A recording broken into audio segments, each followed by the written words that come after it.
улсын их хурлын гишүүн Бат улсын Бат Эрдэнэ нарыг хүндэтгэлийн тайзнаа хүндэтгэн урин залъя.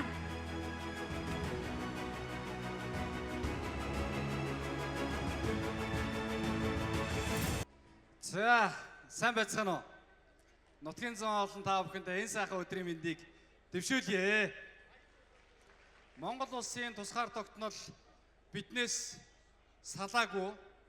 Тусгаар тогтнолын төлөө бидний өвгдөөс ялангуяа манай баруун хязгаар улс нутгийнхан маань бол ёстой халуун аймаг бүлээн цусаа гэдэг шиг тэмцэж ирсэн. Миний өвөө партизан Ахмад Дайчин манай Увс аймгийн бүх мөрөн сумын 7 партизан байдаг. Энэ 7 партизан хүний удам бий. Бид нар өнгөрсөн 100 жилийн хугацаанд тусгаар тогтнолын төлөө тэмцэжсэн бол эх 100 жилийг бид нар эдийн засаг эрчим хүчний тусгаар тогтнол гэж тунгаглаж байгаа. Увс аймагтаа бид нар олон ажлыг хийх шаардлагатай байгаа.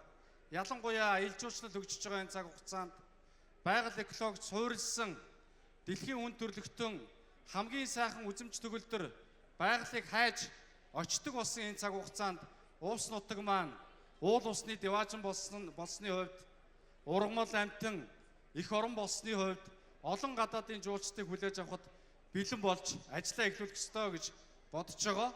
Тэгээ саяны ажлууд дотор бол маш олон сайхан ажлууд байна.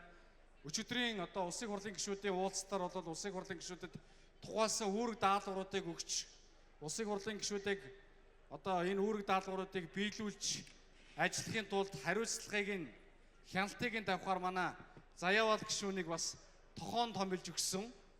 Тэгээ Заяавал гишүүн маань өнөөдөр өглөөнөөс бас ажилдаа ороод өглөөс ирэхэд сайн байна уу та нутгийнхаа энэ арга хэмжээнд ирнэ үү гэдэг ингээд мессеж бичиж чадчихтай байгаа. Тэгэхээр бид нар бол цааш нутгийнхаа төлөө бол их олон ажлыг хийх ёстой. 100 жилийн ойгоор хийж байгаа бүтээн байгуулалтууд маань ард иргэдийн маань хувьд үр өгөөжтэй, хүртээмжтэй, үлдэстэй байх ёстойг харж байгаа.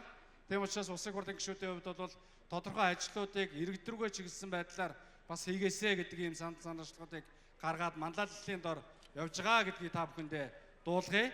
Ингээд өнөөдрийн энэ арга хэмжээнд нь бүгдэнд нь амжилт хүсэж 100 жилийн ойгоо бүгдээрээ сэтгэл тэнэгээр уужуу сайхан угтахын үлзийтэй сайхан ёроолыг өөд нь өргөн дэвшүүлье.